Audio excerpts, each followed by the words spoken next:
Hey guys, off the Mike Sports Network here. We're bringing back Cavs thoughts off the NBA Finals, Game 7. The Oklahoma City Thunder win the NBA championship 103-91 in Game 7 over the Indiana Pacers. And obviously, the biggest story coming out of this game, sadly, is not about who won. Congratulations to the Oklahoma City Thunder. But the big story here is Tyrese Haliburton's.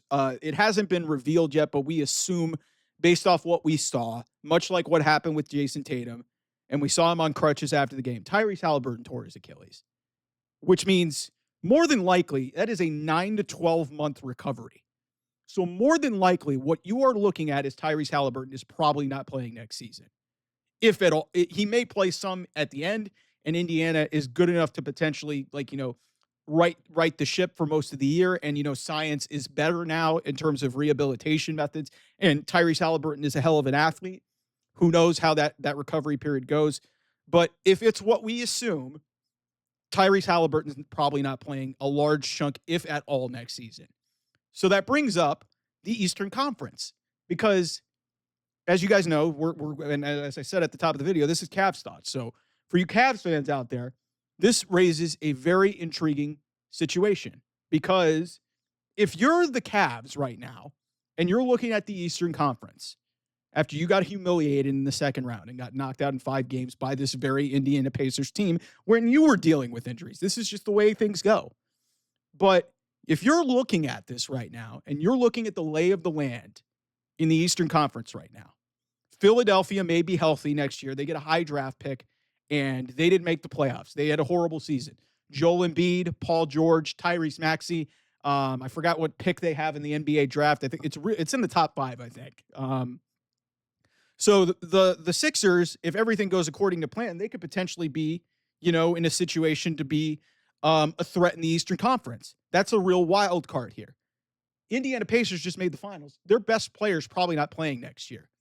The Boston Celtics, who won the championship last year and won the Eastern Conference last year, their best player, Jason Tatum, he's out with a torn Achilles. So that's an issue. The Milwaukee Bucks, their second best player is Damian Lillard. He tore his Achilles. See a pattern here? Giannis Antetokounmpo might not be there. He might get traded. The New York Knicks, who were a finalist in the Eastern Conference, they fired their coach. They're still looking for a head coach. So I just listed you guys off of a half dozen teams in the Eastern Conference with questions, legitimate questions. The one, and then another wild card. Let me give you guys this. The Orlando Magic. They finally got a scorer in Desmond Bane. They're still a young team. So Miami, don't know what they're doing. Atlanta has been, hit and miss. I'm going way down the totem pole now. But you guys get the idea. The Eastern Conference is wide the fuck open. If you're the Cleveland Cavaliers, unless there is a feasible situation where you can go get a star without significantly hamstringing your team, you have got to stick to the course. Maybe do some minor tweaks, but you have got to figure out a way to get to the NBA Finals next year. Because really, as it stands right now, in terms of full health teams, and you don't know what's going to go on with Boston, Indiana, even without Haliburton could be really good, but Haliburton takes them to another level. So that's going to be a piece of them that's going to miss. That's going to be missed.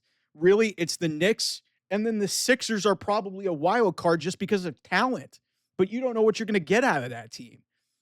So if you're the Cleveland Cavaliers, you've got to look at the lay of the land and figure out what team do you want to bring to the playoffs. If it were me personally, unless there is a feasible way to keep a chunk of this team together and, not hamstrung your depth and, keep this thing rolling, I would roll it back with the core 4. I would keep Donovan Mitchell, obviously. Evan Mobley, no reason to get rid of him. Jared Allen, unless you can find a piece for Jared Allen, that's the piece that I would look at. Because, listen, Darius Garland, he's injured. He's had surgery on his toe. He's not going to probably start the season. So you're probably going to get pennies on the dollar for Darius Garland. And I still think Darius Garland's a really good player. He just has got to stay healthy. So Again, if you're the Cleveland Cavaliers, this has got to be your moment because the past history has told you there is not going to be a repeat champion. That being said, Oklahoma City presents the most realistic possibility of being a repeat champion, considering most of their top guys are locked up. They're really young. They're really experienced. They obviously went through the ringer this postseason. But the Cavs have a path to get to the NBA Finals next year and win the Eastern Conference. After everything that has happened, they've got a chance to potentially lick their wounds, reset this whole thing, and get this group back together that won 64 games during the regular season and has a chance to potentially do something really, really special come postseason time next year. I know a lot of people are going to believe it until they see it, but it's there. The Knicks don't have a head coach. Who knows how that's going to look? They still haven't figured that out. They're going to probably figure it out at some point. You know, like I said, Indiana and Boston both lost their best players to Achilles injuries. Milwaukee, second best player, lost to Achilles injury. They may trade their best player. Philadelphia is like the only other wild card team, and Philadelphia and Orlando, I think, are really the only other teams that really come to mind as teams that, honest to God, that I think could really pose a threat. The Cavs, like I said, record-wise and the way that they played, were as good as anybody in the league. They had some injuries, and they ran into a horrible matchup, and they got brutally outplayed and outcoached in that series by Indiana.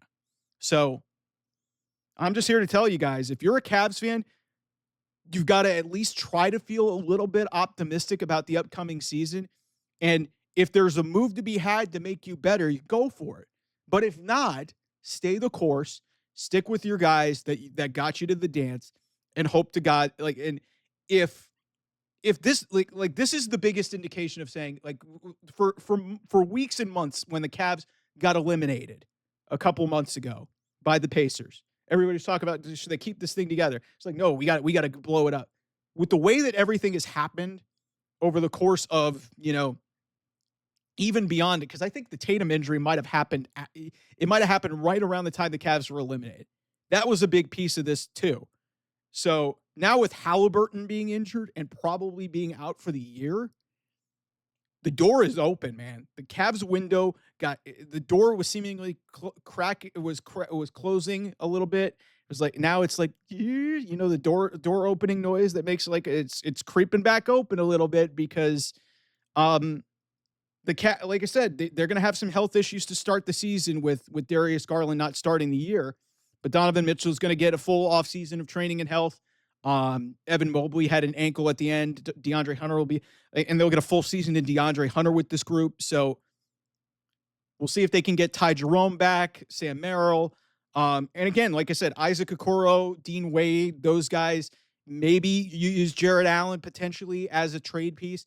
But outside of that, like, I don't see unless there is a massive tweak. A lot of people are talking about Giannis. I just don't see that being as realistic because of the, cap and apron restrictions. So it's going to be really interesting to monitor whether or not the Cavs can make this push. But to me, as of right now, as the way things stand, they're the favorite in the Eastern Conference.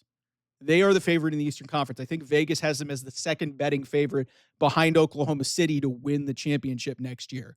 So take that with what you want. But we also got to talk about, big picture, something that happened in this series with Indiana in particular with Tyrese Haliburton.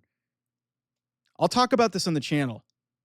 Maybe I'm crazy, but did the Cavs actually dodge a bullet? Was losing to the Pacers a blessing in disguise? Stick around for that here on the channel. I'll have that for you a little bit later on. See you guys. Bye-bye.